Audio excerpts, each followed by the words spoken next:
We have official documents showing that the Federal Reserve has validated the use of XRP globally using the ISO 4217 standard and that the use of XRP by the United States of America is scheduled to begin on December 31, 2023. This date was derived from the fact that the Federal Reserve verified the use of XRP globally using this standard. This date was determined by the fact that the Federal Reserve has validated the utilization of XRP on a worldwide scale by making use of the ISO 4217 standard.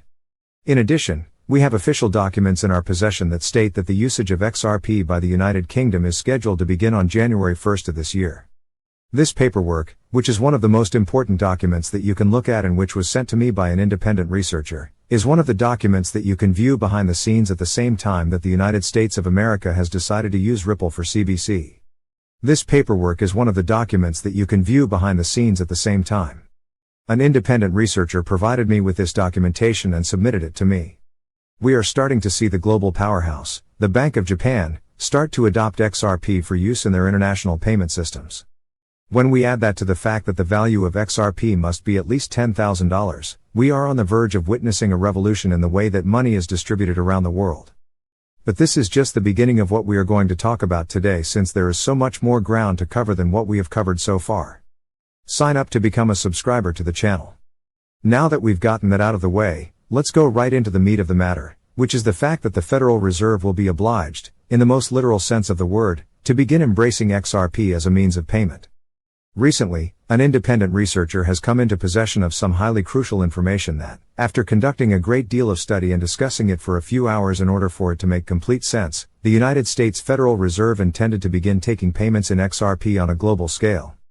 This knowledge was discovered after the researcher spent a few hours discussing it after completing a great deal of research. XRP has been brought up here, however. The most crucial thing to note is that the ISO code XRP plus the ISO 4217 code equals XRP. A unique code is assigned to each token to ensure its authenticity. In this particular instance, XRP was given. If you search the Federal Reserve ISO 4217 currency, you will learn that according to the norm ISF 4217, all international currencies are given a 3-letter code. This is actually extremely crazy because what this proves to us and guarantees is that XRP is an international currency that is going to be intertwined between every single currency that you see on the list, whether you are the euro, the British sterling, the pound, the United States dollar, or the yen. All of the currencies that are part of the ISO 4217 standard are going to be using the ISO 4217 currency, which is going to be XRP, which we just showed you guys. This was validated on a number of different use cases, but the most essential thing is that we need to receive it from an authoritative source. The independent researcher was kind enough to email me a screenshot of the page after I made the decision to check out the website of the Federal Reserve. Prepare to have your mind blown because this validates everything and literally binds everything in that box together, so get ready to have your mind blown. This is going to blow your mind because it verifies everything and actually binds everything in that box together. The following is a summary of the most important information that can be found on the official website of the Federal Reserve. It highlights all the currencies that are going to be using the ISO 4217 3-let currency code, which, if we look at it, has 3 letters and is the ISO 4217 coin XRP. These currencies include the United States dollar, the euro, the British pound, the Canadian dollar, and the Japanese yen, among others. This brings to light all of the currencies that are now in circulation. This brings to light all of the currencies that are currently in circulation. I verified the legitimacy of the official website of the government of the Federal Reserve by a strange twisted fate was most recently modified on October 24, 2023. Take a gander at this. The authorization for financial institutions and banks to utilize XRP for payment purposes was officially granted to Ripple Labs the day before the case against Ripple was thrown out by the United States of America and Ripple was given a green light by the United States Congress.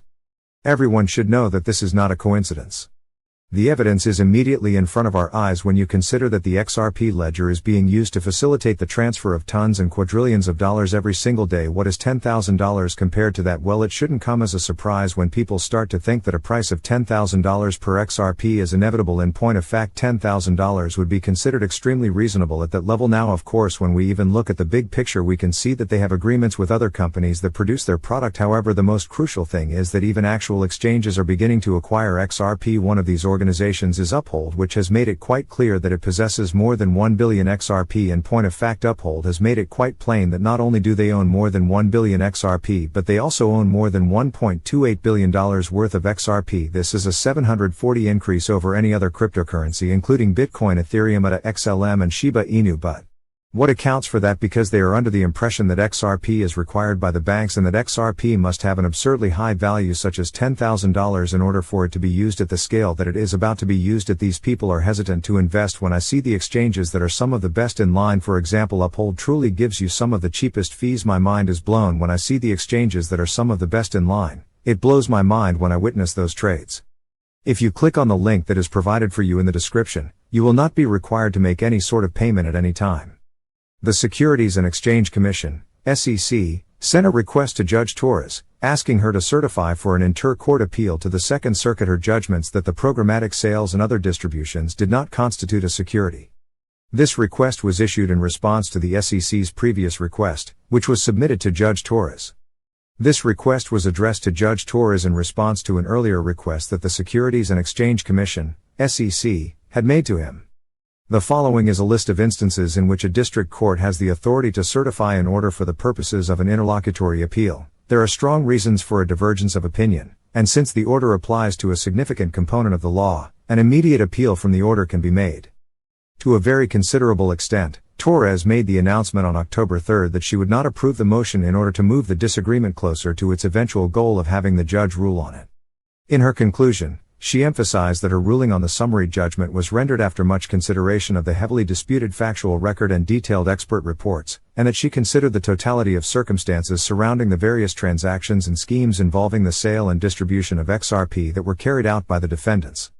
Torres further mentioned that her decisions were arrived at after an extensive review of the factual record, which was riddled with controversy. Torres informed them that she would not be able to fulfill their request. When Judge Torres pointed out that the court used the SEC's criteria, he was able to clarify that the SEC does not contend that the court used an inappropriate standard. In fact, the court relied on the standards that had previously been set by the SEC.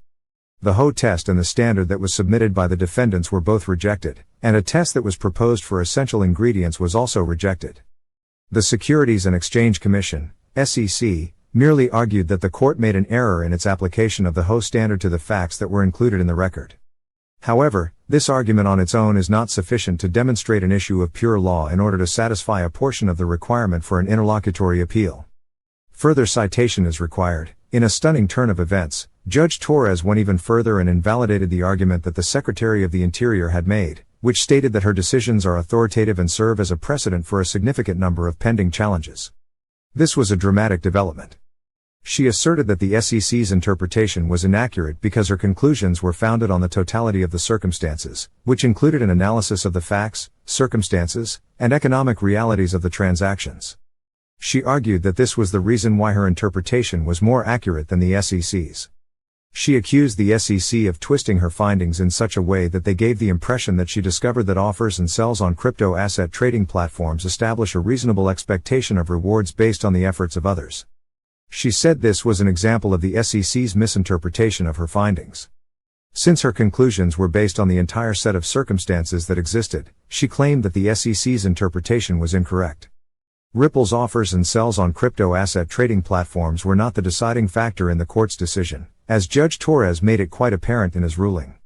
Despite the fact that the SEC was successful in preserving a portion of its case against Ripple, specifically, the part of the case involving the institutional sales, there is no denying that this matter constitutes a significant setback for the SEC. There is little room for debate on the fact that this situation represents a significant setback for the SEC. Despite the fact that the SEC was successful in preserving one aspect of the lawsuit it brought against Ripple, which concerned institutional investors, the SEC continues to maintain that hundreds of millions of dollars were raised in USD equivalent. Nevertheless, the agency is left with a substantially smaller case as a result of the significant portion of XRP activity that involves programmatic sales. This is one of the reasons why the SEC is left with a significantly smaller case. In addition, the SEC was forced to admit defeat in its claims against the executives, where it sought accountability based on its mental state, and it was forced to do so against legal pressure. In other words, the Securities and Exchange Commission, SEC, was compelled to admit that it had lost as a result of the claims that were filed repeatedly. This allegedly constitutes a surrender on the part of the SEC, as stated by the chief legal officer of Ripple.